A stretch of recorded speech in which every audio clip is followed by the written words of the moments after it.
तो हेलो दोस्तों, कैसे हैं आप सब। मैं समझता हूँ आप सब बहुत अच्छे होंगे और मैं तो हमेशा से अच्छा रहता ही हूँ।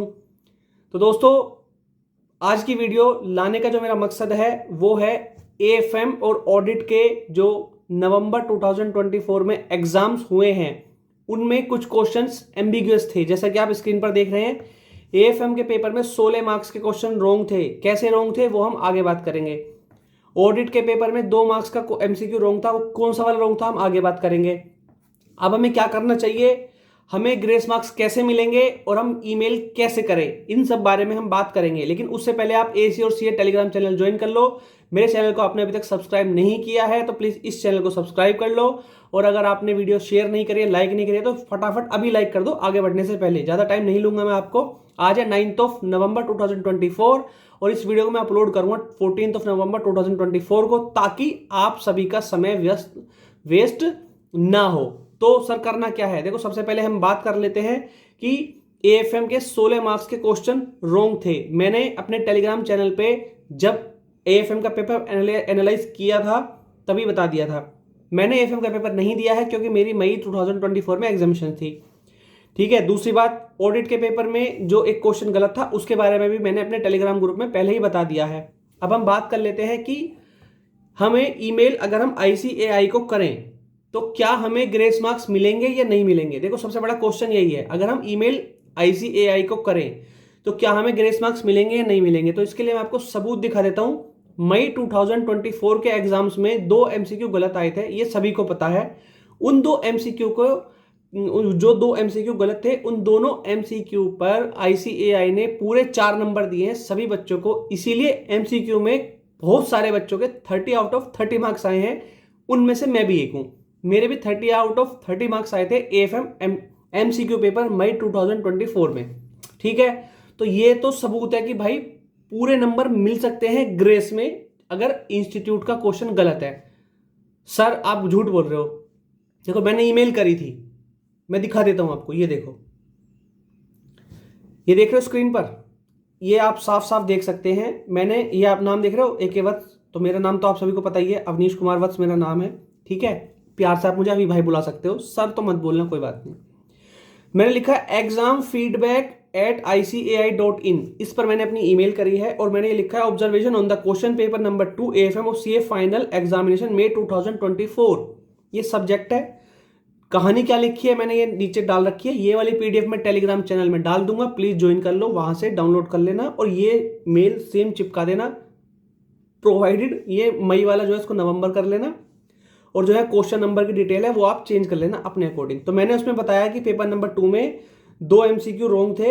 ये देखो मैंने लिखा है पेपर नंबर 2 में जो केस स्टडी 3 थी उसके बाइंग शेयर से रिलेटेड थी, उसके 2 एमसीक्यू जो है 7 और 8 वो बेसिस केस स्टडी पूछे, question paper are not correct, मैंने लिखा गलत थी।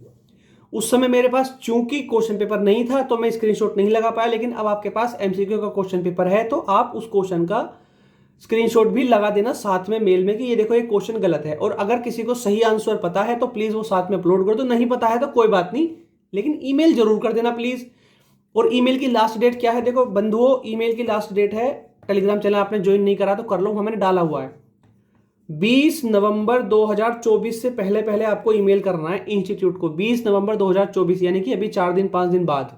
ठीक है। आज 14 तारीख है जब मैं वीडियो अपलोड कर रहा हूं, बना रहा हूं 9 तारीख को, ऊपर मैंने यह दिखा नहीं सकता, 9 तारीख को वीडियो बना रहा हूं मैं 9 नवंबर को। ठीक है, समझ में आ गई बात।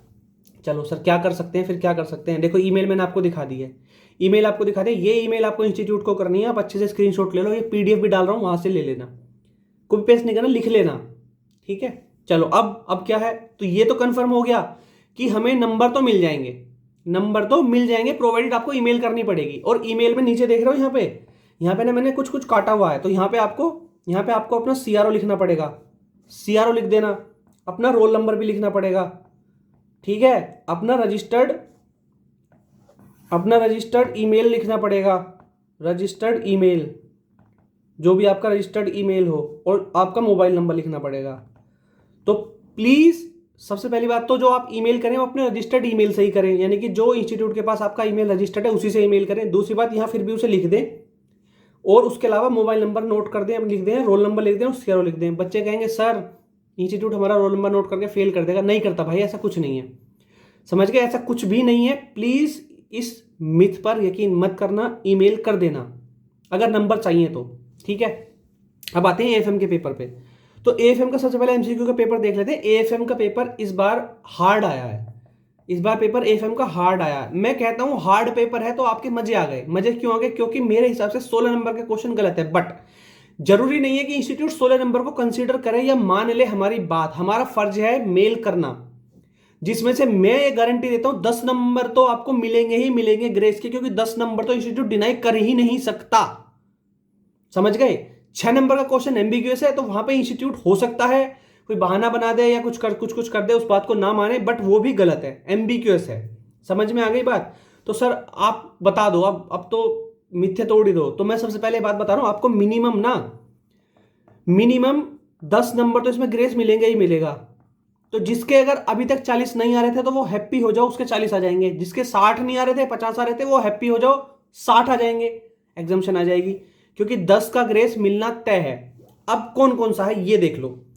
देखो सबसे पहले अगर हम इसके एमसीक्यू देखें तो ये किसी की शीट है, ये मेरे एमसीक्यू नहीं है, मैंने सिर्फ वो वाला एमसीक्यू टिक करा है, मतलब टिक इन द सेंस हाईलाइट करा जो गलत है। अब ये देख लो, ये जो क्वेश्चन आया था जेड लिमिटेड वाला, ठीक है, जेड लिमिटेड डिविडेंड 5 रुपए वाला जो क्वेश्चन आया था, इसमें इंस्टीट्यूट ने पूछा है what is the present value at the end of 4th year, चौथे साल के में प्रेजेंट वैल्यू क्या होगी, लेकिन उसने ये नहीं बताया किसकी प्रेजेंट वैल्यू, किसकी भाई, this is incomplete question. Present value of what बताओ ना, प्रेजेंट वैल्यू किसकी, प्रेजेंट वैल्यू पूछ रहे हो ये तो बता दो बंधु, किसकी बताए प्रेजेंट वैल्यू, क्यों। अब तुम एक चीज देखो, इसको 5 रुपए डिविडेंड मिल रहा है करंट साल में, एक्सपेक्टेड टू ग्रोथ 25% है फॉर अगले 6 साल तक के लिए। तो अगर वो ग्रोथ 25% कर रहा है, अगर इसमें डिविडेंड ग्रोथ मॉडल लगा के इसकी पीवी निकालें तो 5 रुपए के हिसाब से तो ये बहुत ज्यादा आएगी, ठीक है। फिर 6 years and 10% per annum there after, यानी कि परपीचुअली ग्रो करेगा। पहले वो करेगा 6 साल तक 25%, फिर 10% तक परपीचुअली ग्रो करेगा। और अगर तुम 4 साल के बाद वैल्यू निकालोगे तो निकालनी किसकी वैल्यू ये तो बताओ ना भाई, प्रेजेंट वैल्यू पूछ किसके रहो, नहीं बताया। बच्चों ने तुक्के लगाए हैं, चौथे साल का डिविडेंड की पीवी निकाल दी, चौथे साल में डिविडेंड में पिछले साल की डिविडेंड की पीवी क्या आएगी वो कुछ निकाला है, लेकिन ये क्वेश्चन गलत है, इसीलिए भाई इस पे 2 नंबर ग्रेस मिलेगा। प्लीज इसको हाईलाइट कर देना, इसको ईमेल भेज देना। उसमें ईमेल में करना क्या आपको, ये वाला क्वेश्चन और उसका ये वाला एमसीक्यू, इतना ही सफिशिएंट है। और ये लिख देना कि भाई दिस इज इनकम्प्लीट क्वेश्चन, क्योंकि प्रेजेंट वैल्यू ऑफ व्हाट ये नहीं पूछा उसने कि प्रेजेंट वैल्यू पूछ किसकी रहा है, हमें प्रेजेंट वैल्यू बतानी किसकी है। तो एम्बिगियस क्वेश्चन लिख देना इसको, ठीक है। ईमेल मैंने आपको बता दिया। एक तो ये हो गया 2 नंबर का क्वेश्चन, 2 मार्क्स का तो ये हो गया भाई साहब, इसे जोड़ लो। सर आपने तो मजे ही खड़े कर दिए, मैं वैसे ही मजे खड़े करता हूँ, फालतू की वीडियो नहीं बनाता मैं, रोज 4 वीडियो बनाकर डाल दी और तुम्हारा दिमाग खराब कर रहा हूँ। ये वीडियो भी मैं एग्जाम के बाद डाल रहा हूँ, समझ गए, जबकि बना ली 9 तारीख को, आज 9 तारीख है। चलो ये तो आपका एमसीक्यू का पोर्शन खत्म हो गया, इसमें ये क्वेश्चन गलत था तो ये 2 नंबर का आपका क्वेश्चन हो गया। अब आते हैं डेस्क्रिप्टिव पार्ट में, असली खेल तो वहां पर है बंधु। डेस्क्रिप्टिव पार्ट में अब ये पार्ट 2 की बात हम कर लेते हैं। ये आपने पेपर देखा सा लग रहा है, आप ही ने दिया है, ठीक है। तो इसमें देख रहे हो एक 2B जो क्वेश्चन है, 2B वाला जो क्वेश्चन है, ये P expect sales of 100 lakh in year वाला जो क्वेश्चन है, ये क्वेश्चन गलत है। गलत मतलब इनकम्प्लीट है, इसे मैं कह सकता हूं इनकम्प्लीट क्वेश्चन है ये, ठीक है। तो जब तुम इस क्वेश्चन को डालो, इस क्वेश्चन का स्क्रीनशॉट ले लेना, अपने पेपर में से फोटो खींच लेना जो भी है, और उसको ईमेल में अपलोड करना और लिखना कि दिस इज इनकम्प्लीट क्वेश्चन। ये लिखना इनकम्प्लीट क्वेश्चन, ये इनकम्प्लीट है, इनकम्प्लीट एंड एम्बिगुअस, GOU, ठीक है, एम्बिगुअस, ये लिख देना। इसमें कैसे लिखना बता दी। तो 2 पॉइंट लिखने, पहला क्वेश्चन वो गलत है, दूसरा ये गलत है, लिख दिया। इसके कारण गलत क्यों गलत है ये लिख देना, ये लिखा हुआ है मैंने, देखो यहाँ पे ये लिखा हुआ है बड़े बड़े अक्षरों में, ये रॉन्ग क्वेश्चन है, discount rate is missing and can not be calculated, ये लिखा हुआ है इसके अंदर। तो इसमें तुम्हें एज्यूम करना पड़ता, डिस्काउंट रेट एज्यूम करते 10%, 12%, 15%, तब इस क्वेश्चन को करते तो ये हो जाता। लेकिन भाई कोई कुछ भी एज्यूम कर सकता है ना, अगर किसी ने एक्स मान के कर दिया ये क्वेश्चन, सपोज एक्स मान के भी करा होगा तो भी उसका ठीक माना जाएगा, किसी ने 10% से करा वो भी ठीक माना जाएगा, किसी ने 20% से करा वो भी ठीक माना जाएगा। तो इसमें चूंकि इंस्टीट्यूट ने चीजें मिसिंग कर रखी हैं तो इस पर पूरे नंबर देगा इंस्टीट्यूट। बस एक चीज ध्यान रखना, आपने ये क्वेश्चन अटेम्प्ट करा हो, मतलब 4B लिखा हो, नीचे कुछ लिखा हो ना लिखा हो, बट 4B आपने लिखा हो पेपर पे, मैक्सिमम चांस ये होते हैं तभी नंबर देगा। लेकिन अगर जनरल ग्रेस देने पे आया, यानी कि ये क्वेश्चन पे इंस्टीट्यूट अपनी गलती पूरी तरह मानता है, तो सभी को 8 नंबर मिलने वाले हैं। तो अभी तक आपके हो गए 8 नंबर ही हो गए, 10 नंबर हो गए बंधु, 10 नंबर। सर ये तो सबको पता था। अब नई बात बताओ, नई बात है बंधु आगे 6 नंबर का क्वेश्चन, ये देखो, ये है 5A वाला जो क्वेश्चन है, इसमें इंस्टीट्यूट ने कुछ कुछ कुछ कुछ डिटेल दे दी है और फिर नीचे कुछ कुछ कुछ कुछ कुछ ये दे दी है प्रेजेंट वैल्यू, जो फैक्टर्स दे दिए हैं 12%, 6.79, 4 सब पे दे दिए हैं इसने। इसमें इसने पूछा you are required to recommend INR USD rate for forward cover के लिए INR USD रेट पूछ रहा है बंधु। ये बड़ा ना 6 नंबर के हिसाब से बहुत लंबा क्वेश्चन है, कम से कम 20 नंबर का क्वेश्चन है ये।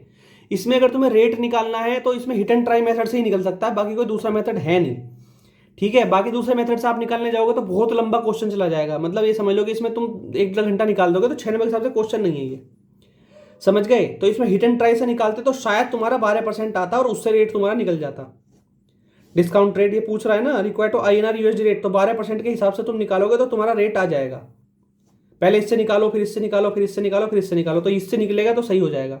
ये हिट एंड ट्राई से निकलता, अगर निकलता तो, लेकिन चूंकि इंस्टीट्यूट ने ये तो बताया नहीं हिट एंड ट्राई करना है या बच्चों को दिमाग क्या लगाना है, बच्चे तो तरीके से ही चलेंगे ना, जो उसका फॉर्मेट है करने का, जो तरीका है करने का, जो इसका मेथड है करने का, उसी से करा बच्चों ने। लेकिन ये मैं समझता हूँ बच्चों का ठीक नहीं निकला होगा, बहुत लेंथी क्वेश्चन है। तो ये एम्बिगस क्वेश्चन है, प्लीज इस पे लिख देना कि very difficult to find exact discount rate for 6 marks के लिए, can be solve hit and, ये मत लिखना भाई can be solve for by hit and trial method, ये मत लिख देना, ये मत लिख देना।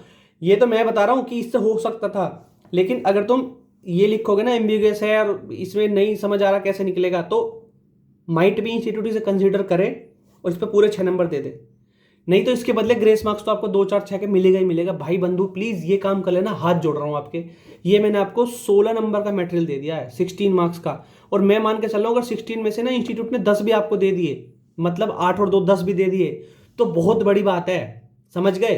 अगर 30 आ रहे तो 40 हो जाएंगे, 40 से 50 हो जाएंगे, 50 है तो 60 हो जाएंगे और आपका फर्स्ट ग्रुप निकल जाएगा। 10 नंबर बहुत बड़ी बात होती है। प्लीज ईमेल कर देना, हाथ जोड़ रहा हूं, और इस वीडियो को शेयर कर देना, समझ गए। आप शेयर नहीं करते ना सब्सक्राइब करते चैनल, इतनी मेहनत करता हूं तुम्हारे लिए मैं। रात के अभी कितना टाइम हो रहा है, 1:13 हो रहे हैं 9 नवंबर को। चलो ये FM का मैटर खत्म हो गया। मैंने आपको क्या क्या कर दिया, मैंने आपको मेल दिखा दी भाई साहब, ठीक है। ये देखो मैंने आपको ईमेल दिखा दी, कौन सी ईमेल आपको करनी है। मैंने आपको AFM का मटेरियल AFM का बता दिया पूरा। अब आते हैं ऑडिट के ऊपर। ऑडिट का एक क्वेश्चन गलत है, 2 नंबर का MCQ वाला। आ जाते हैं कौन सा क्वेश्चन गलत है। ये आपका ऑडिट का पेपर है और इसमें मैंने आंसर भी टिक किए हुए हैं, तो यहां से आप चाहो तो ऑडिट के MCQ का आंसर भी अपने मैच कर सकते हो, ठीक है। चलो तो ये ऑब्वियसली सबके नंबर्स अलग अलग होंगे, सबको पता ही है, सबके जो MCQ के नंबर से अलग अलग आते हैं, क्योंकि ऑडिट का तो मैंने भी दिया था तो इसलिए बता रहा हूं। तो इसमें जो ये आपका इश्यूइंग आइडेंटिफाई वाला क्वेश्चन है, इसका risk factor creates perceived opportunity वाला आएगा आंसर, ये ठीक है। दूसरा है कंसिस्टेंटली फॉलोज, जो ESI वाला है वो रिपोर्ट नहीं करना है कारों में, क्योंकि ये गाइडेंस नोट से आया है, ये ऑडिट की किताब में नहीं है, ऑडिट के गाइडेंस नोट्स में दे रखा है, तो ये वहां से आया है क्वेश्चन, तो ये फर्स्ट वाला इसका ठीक है, आप गो थ्रू कर लेना, वहां मिल जाएगा। तीसरे की हम बात करें तो इसका सेकंड ओनली है कि that relate work which internal auditor have been involved and which will not be reported, जो हम विच विल नोट है ना, ठीक है। तो इसने पूछ रहा है कि भाई डायरेक्ट असिस्टेंस में कौन सा प्रोसीजर, वो कौन सा जो असाइन कर सकता है, कौन से मतलब कौन से प्रोसीजर करने के लिए इंटरनल ऑडिट को असाइन कर सकता है एक्सटर्नल ऑडिटर, तो वो वाले जो डायरेक्ट रिपोर्ट नहीं कर रहा है, खुद रिपोर्ट नहीं कर रहा है। अगर वो खुद रिपोर्ट कर रहा होता तो ये इसको नहीं कर सकता था, लेकिन अभी ये नोट लिखा है तो ये कर सकता है इस वाले को असाइन, तो ये ओनली 2 आएगा, बाकी 1 और 3 गलत है। फोर्थ वाले की हम बात करें तो एज पर 710 उसको दोनों मॉडिफाई करनी पड़ेंगी, ठीक है, ये देख लेना। आ जाते हैं ये आ जाते हैं 8500 वाले में, इसको मॉडिफाई ओपिनियन करना पड़ेगा 705 के, और ऑडिटर रिपोर्ट देनी पड़ेगी, ठीक है। अब आते हैं नेक्स्ट वाले पे, 6th वाले पे। इसमें जो आंसर है M can not accept close 4 के अकॉर्डिंग, ठीक है। कुछ टीचर्स का मानना है कि इसमें क्लोज 11 की वो वायलेशन करा है, तो इसमें अलग अलग ओपिनियन है। मेरे हिसाब से क्लोज 4 है, क्योंकि वो पार्ट टाइम लेक्चरर है, फिर उसका ऑडिट करने की बात हो रही है, ऑडिट करने की बात हो रही है, ठीक है ना। पार्ट टाइम लेक्चरर है तो ऑडिट करने की बात हो रही है, तो अगर वो पार्ट टाइम कहीं पे लेक्चरर है तो इंटरेस्टेड पार्टी मान लिया जाता है एग्जाम्पल्स के थ्रू, और वहां वो ऑडिट नहीं कर सकता, तो क्लोज 4 में जाता है। क्लोज 4 पार्ट 2 वाला जो है, ठीक है, क्लोज 4 पार्ट 2 वाला जो है, ये वाला जो है, ये part 1 close 4 part 1 second schedule, sorry close 4 part 1 second schedule, ये माना जाता है। लेकिन अगर वो बात कर रहा होता कि वो एंगेज्ड है, पार्ट टाइम काम कर रहा है, दूसरा काम कर रहा है, तब हम मानते कि वो 11 में जो है गिल्टी है, 11 में गिल्टी है। अब इसमें अलग अलग टीचर्स की अलग अलग राय है, मेरे हिसाब से ये ठीक है। अब हो सकता है इसकी ये भी अभी तो इंस्टीट्यूट ही बताएगा, ठीक है, तो ये आप मार्क कर लेना अपने हिसाब से, बाकी तो दोनों गलत हैं। 7th वाले की हम बात करें कि ये क्यों क्या है, उसका ये आ जाएगा कि व्हेन देयर आर नो कैम वाला जो क्वेश्चन आंसर है, क्योंकि वो रिपोर्ट ही नहीं करेगा भाई, जब कुछ है ही नहीं तो क्या रिपोर्ट करेगा।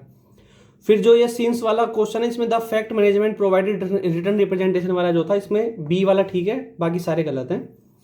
9th वाले की बात करें तो ओनली 1, 2 एंड 3, इसमें कुछ लोगों का मानना है कि 1 और 4 वाला भी ठीक है, कुछ का मानना है 1, 2 एंड 3 वाला ठीक है। अब डिपेंड करता है, ठीक है, समझ गए। लेकिन मैक्सिमम लोगों का मानना है 1, 2 एंड 3, तो मुझे लगता है यही ठीक होगा, हालांकि मेरा गलत हो गया ये। चलो आगे आते हैं 10th वाले पे। CAP would not be held guilty, क्योंकि उसकी फीस ऑलरेडी वो दे चुका है, और वो चूंकि सिक यूनिट नहीं है, वो गिल्टी नहीं माना जाएगा।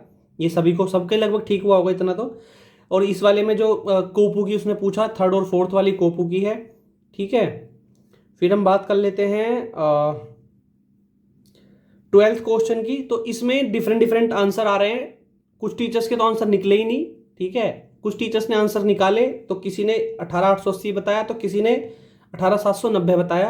अब ये तो इंस्टीट्यूट बताएगा भाई कि खेल पता क्या है, खेल इसमें ये है, जो 90 करोड़ है ना, ये 90 करोड़ काउंट होगा या नहीं होगा, बस यही खेल है। ये 90 करोड़ माइनस होगा या नहीं होगा 50,000 में से। 50,000 में से देखो, ये सबको पता माइनस होगा, ये माइनस होगा, ये माइनस होगा, ये माइनस होगा, ये माइनस होगा, ये माइनस होगा, ठीक है। और बस यहां तक कुछ लोगों का मानना है ये भी माइनस होगा, और कुछ का मानना है ये माइनस नहीं होगा। अगर ये माइनस होगा तो फिर ये वाला आंसर आ जाएगा, और अगर वो माइनस नहीं होगा तो ये वाला आंसर आ जाएगा। इन दोनों में से ये आंसर है, बाकी ये तो दोनों गलत है। अगर किसी ने ये दोनों लगाए तो वो गलत है, ठीक है। अब आगे आते हैं कीपिंग इन व्यू, इसमें ऑडिट प्रोग्राम इसका आंसर है, बाकी किसी ने कुछ और लगाया, वो सबका गलत है। फिर 14th वाला जो क्वेश्चन है, ये रॉन्ग क्वेश्चन है, ये है रॉन्ग क्वेश्चन। सर रॉन्ग कैसे है, हमारा तो 9% आया, हमारा तो 9% आया। कोई करा सर मेरे तो 10% आ गया, 10.80 आया, 10.80 आया। तो देखो ये बंधु गलत है। गलत क्यों है, क्योंकि इसने देखो पूछा क्या है, पैरा 1 के अकॉर्डिंग पूछा, you are required to arrive at correct percentage fact given in para 1, यानी कि पैरा 1 में जो फैक्ट है वो हमें देखना पड़ेगा, फिर हमें अराइव होना पड़ेगा correct percentage of capital adequacy ratio for the Mahabank में क्या है, ठीक है। तो फैक्ट दे रखे हैं उसने, महाबैंक में एडिक्वेसी रेशो क्या निकल के आया वो हमें बताना पड़ेगा। तो अगर हम पैरा 1 की बात करें तो बंधु, पैरा 1 में उसने टायर 1 कैपिटल दे रखी है, टायर 2 कैपिटल दे रखी है, ठीक है, और फिर रिस्क वेटेड एसेट दे रखा है, और ऑफ बैलेंस शीट आइटम दे रखे हैं। तो उसने पूछा है capital risk adequacy ratio CRAR। तो CRAR का जो फॉर्मूला होता है वो होता है tier 1 capital plus tier 2 capital upon risk weighted asset, ये होता है। आप कहीं भी चेक कर लो, इंस्टीट्यूट की किताब में भी चेक कर लो, यही है। अगर हम किसी भी मेथड से किसी भी तरीके से इसको करेंगे तो कुछ भी कर लो, कुछ भी जोड़ लो, कुछ भी घटा लो, जो आपका मन करे। लेकिन ये देखो 230 20 तो ये हो गया 250। अगर तुम 250 बटे 25 और ये प्लस 5 30, 25 प्लस 30 करते हो, 250 बटे 30 करोगे, बटे 30 करोगे, बटे 30 करोगे, तो आपका लगभग लगभग 800% से ऊपर चला जाएगा। अगर आप 230 20, अगर आप 230 ही करते हो या 270 करते हो पूरा का पूरा, तो आपका 900% से ऊपर चला जाएगा। समझ रहे हो ना, 900, मतलब आंसर जो दे रखा है ना इसने, वो दे रखा है 9%, 10%, 8, 33, 10, तो ये सारे गलत हैं। समझ में आ गई बात। वो उसने कुछ और पूछना चाह रहा होगा, कुछ और पूछ लिया, पता नहीं, लेकिन ये क्वेश्चन गलत है। तो प्लीज इस वाले क्वेश्चन को ना ईमेल कर देना इंस्टीट्यूट को, इस वाले क्वेश्चन को ईमेल कर देना, क्योंकि ये क्वेश्चन गलत है। समझ में आ गई बात। 2 नंबर का ऑडिट का क्वेश्चन है, और ऑडिट में एक एक नंबर बहुत कीमती होता है। आपको मैंने 2 नंबर का क्वेश्चन बता दिया, इसे ईमेल कर देना। 2 मार्क्स आपके ये हो गए, तो आपके 20 मार्क्स मैंने, नहीं 20 नहीं, 20 बताया ना मैंने आपको, 18 नंबर मैंने आपके फर्स्ट ग्रुप में बढ़वा दिए हैं। 18 में से 12 तो मान ही लो। तो अब प्लीज अब तो सब्सक्राइब कर लो चैनल को मेरे बंधु, कर लो। चलो कोई बात नहीं। तो दोस्तों आज की वीडियो में बस इतना ही, मिलते हैं अगली वीडियो में। अगर आपने मेरा चैनल सब्सक्राइब नहीं किया है तो प्लीज सब्सक्राइब कर लो, ठीक है। वीडियो को लाइक कर दो जल्दी से, ACOCA टेलीग्राम चैनल ज्वाइन कर लो। और अगली बात क्या है, अगली बात यह है, आपको सभी को कॉन्ग्रेचुलेशंस, आप सभी CA बनने वाले हो। बाय।